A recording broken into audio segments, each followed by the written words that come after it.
Welcome back to. Oh, oh, oh, okay. Oh, okay. Ooh, okay. Pause. I need you to listen. There seems to be countless opinions about this book, but today I'm not here to add on to that. Instead, I really want to talk about the true statistical evidence that billions of people across the world still use the Bible, and it provides them answers, truth, wisdom, and hope, and guidance concerning how they navigate life. And personally, I believe that the Bible is one of the greatest gifts to humanity. So now, let's be honest.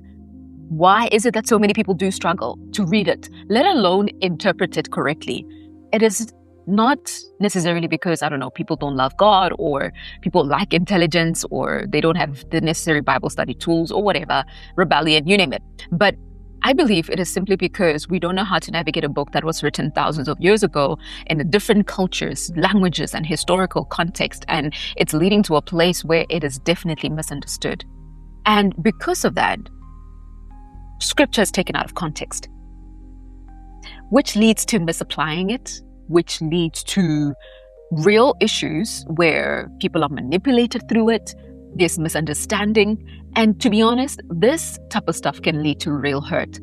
So if you've ever opened your Bible and thought, what does this actually mean? Am I interpreting it correctly? How does God speak to me through this book? Right? You are in the right place today. Over the next 5 days, we're going to explore a framework called the Interpretive Journey, developed by J.S. Duval and J.D. Hayes. And this method radically transformed my relationship with God and His Word over the past couple of months. And I guarantee you, it will be worthwhile to listen to the entire 5-day series. Before we begin, I simply want you to keep this in mind. This one powerful thought and statement that changed everything for me. The Bible was not necessarily written to us, but it was absolutely written for us. And understanding that truth changes everything. Welcome to the Gen Z Mamoruti podcast. Hello, everyone. I'm Euphracia Pretorius, also known as the Gen Z Mamoruti. I am born and bred in South Africa and currently pursuing my third qualification in Christian theology. Today, I am beginning my 5-part series on how to study the Bible using these 5 steps of a journey that leads you to interpreting the Bible correctly. Can I be honest with you? There was a personal season in my life where I wrestled deeply with doubt. While pursuing my degree in art, I encountered questions about Christianity I could not answer.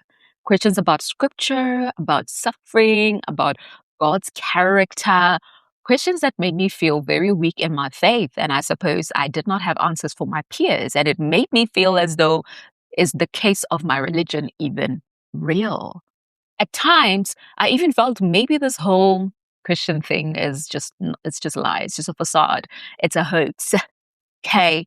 But in fact, some of our deepest spiritual growth actually happens when we learn how to wrestle faithfully with scripture. God doesn't mind us coming with questions, but I know that oftentimes the approach, the attitude makes all the more the difference. Now, 10 years later in my walk with Jesus, my faith is stronger than it has ever been. And it's not because I know everything, but because I've learned how to approach God's word with humility, curiosity, and confidence. And that's what I want to help you do in the next 5 days. So then why is it important to pursue Bible study? I'm not asking you to sign up for a Bible school, although that is very beneficial. But the reality is this: we become what we worship. What captures our attention will eventually shape our affection and desires. And what shapes our affections eventually will shape our habits and behaviors. What we're seeing in the modern day is not just people behaving any other certain way, acting any other certain way. It is informed by certain truths. And if we claim ourselves to be God's children, there is a way. And I believe that Christ is that way. And ultimately, We have to truly understand that if we do not grasp the wisdom that flows from the scriptures and helping us navigate this transformation, walking this lifestyle of being children of God, we will truly miss the whole point. If we truly want to know God, we must learn to know His Word, not merely to collect information from the Bible, not to win arguments, not to appear spiritually impressive to others, not because scripture reveals the character of God. It actually tells us the story of redemption. It shows us who God is, who Christ is. It teaches us how to live faithfully even in a broken world.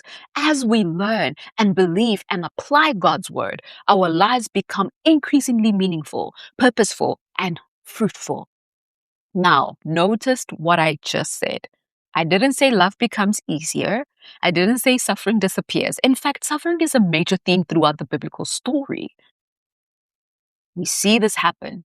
We see it happen from Joseph's imprisonment, David's persecution, exile of the Israelites, the suffering of Christ himself on the cross. Yet throughout every chapter of the scripture, one truth remains consistent. God is good.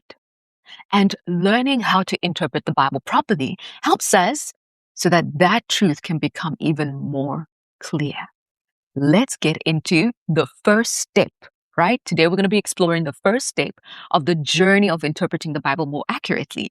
And that step is grasping the text in its context, right? In its historical and literary context. This is very important. So in simple terms, before asking what a passage means for me today, we must firstly ask what it meant for its original audience. Let me say this again. Before it means something to you, you need to understand what it meant back then to them. This is one of the most important principles in Bible study. And it's where many interpretations go wrong. I want you to understand the danger that comes with personalizing everything from scripture. One of the biggest mistakes Christians make is inappropriate personalization of scripture.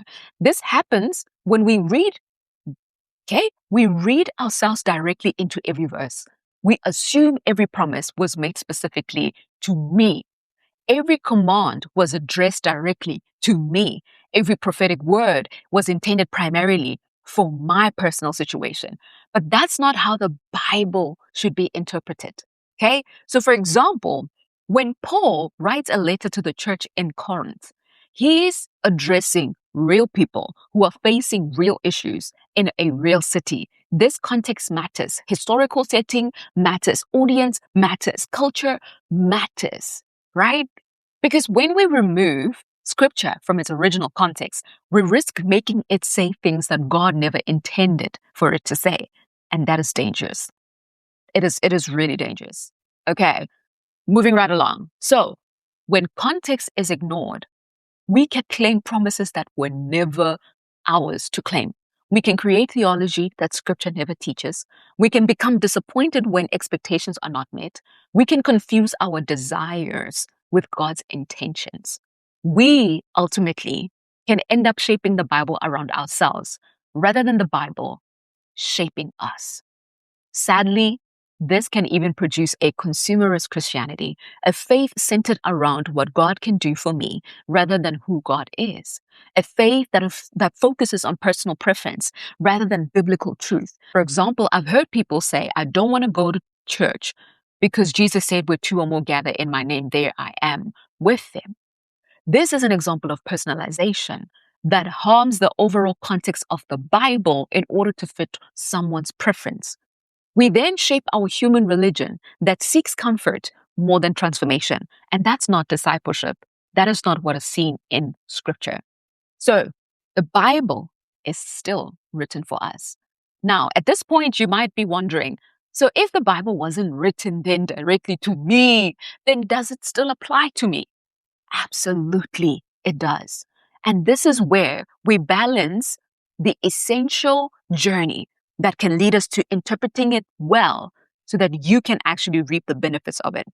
So the Bible was not originally written to 21st century Christians in South Africa, in America, in Europe, or anywhere else, right? But it was written for us.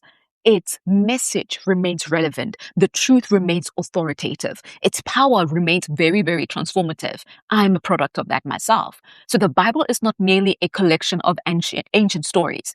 It is God's revelation of himself. It tells us a story of humanity's fall, God's pursuit of humanity, Christ's redemption, and the hope of eternal salvation. So when we study the original meaning first, we aren't making scripture less relevant. We are actually discovering its true relevance. I hope that will help you a lot. So here is some good news, okay? I know you're hearing me, but here's some good news. You do not need to be a theologian with a degree like myself to understand the Bible. You do not need to do, what do they call it, hermeneutics or, I don't know, studying the Bible further, you name it, exegesis. You do not need to become a professional scholar. You don't need to learn Greek and Hebrew before God can speak to you through scripture. The journey begins with faith in Jesus, a teachable spirit that you have, a willingness to listen and understand. So we see in the book of John chapter 5, Jesus actually confronts the very well-learned people of the day concerning the scriptures. And he said to them, you study the scriptures diligently because you think that in them you have eternal life. Oh, Lord, these are the very scriptures that testify about me, right? And so Christ is telling this to the Pharisees, and these were the experts. They were the people that were highly educated in the scriptures. They were highly trained. They were highly knowledgeable, right? So the goal in getting to study the Bible is not just about acquiring knowledge. Yet, despite these Pharisees knowing these scriptures, many of us do not understand that this is so easy. You can miss the heart of scripture. So the Pharisees knew it, but they did not recognize the very Messiah those scriptures pointed towards. Why? Because knowledge alone is not enough. They knew about God, but they missed the heart of God. And that is a warning for all of us. So in studying the Bible, we want to be able to also discern. This is the pastoral side of everything. The theological side of everything can be a bit academic at times, but the pastoral side of everything is truly comprehending the fact that even Jesus himself, when he chose the disciples and the apostles, these were not men that acquired wisdom at first. These were unqualified men that Jesus deemed perfect. When God calls us, it is not necessarily that we are qualified. So even in attempting to navigate the Bible, do not think you need to be a qualified person, or do not even come with the pride of thinking you are qualified, but be humble enough to want to learn, to want to be a disciple. Don't study the Bible to just want to know more. Don't study the Bible to simply do more. Study the Bible because you desire to know God. Study the Bible because you love God. Study the Bible to become more like Jesus, a disciple. Open your heart to believe what God has spoken. Allow the Holy Spirit to illuminate this truth, and then ask, what did this mean to those it was written for? Before you ask, what does this mean for me? Because when we faithfully understand Scripture in its original context, we become far better equipped to apply it faithfully in our own lives. So I have attached some awesome online resources below that can help you with studying the Bible historically below in the description text. So if you want to learn a little bit more about the history and all of that, if you really, really are fascinated with that, you can learn. But I promise you, even some of the accessible products that are already out there, the Bible app, you name it, various platforms do have options where you can learn a little bit better about the Bible, a little bit more about its context. So make sure that you are engaged in wanting to figure this out, because ultimately the meaning will really, really fascinate you and take you to a whole nother level, even in your relationship with the Lord. All right, so coming to an end, tomorrow we're going to explore the second step of this journey, leading to a place where you can interpret the Bible well. And we're going to learn the importance of identifying the difference between our world and even the world in terms of the biblical audience, right? So trust me, this step will completely change how you approach difficult passages in scripture as well. And I will have a couple of examples that I can show you even in scripture. And if this episode helped you, please subscribe, follow, share with someone who wants to grow in their understanding of God's word. And remember, the goal of Bible study is not just information. It's not just information. Please, it's not information, but it's transformation. It's not about reading. It's about allowing the Bible to also read you and reveal to you wonderful, wonderful mysteries of this gospel, the scriptures that will lead you to eternal life. So keep seeking the truth, keep asking questions, and keep pursuing Jesus. And I promise you, you're going to win. You're going to win at the end of it all. God bless you and have a great, great day further or evening whenever you're watching this. Bye-bye. Listen. This is a reminder. Make sure that you are subscribed so that you can get more awesome content like this. If this was helpful for you today, trust me, there's so much more coming up. If this was helpful, subscribe below, comment below. If there's a specific question that you also have that you'd like for me to answer, I'm willing to answer in the comments below. Let me know what your thoughts are. Thank you. Bye-bye.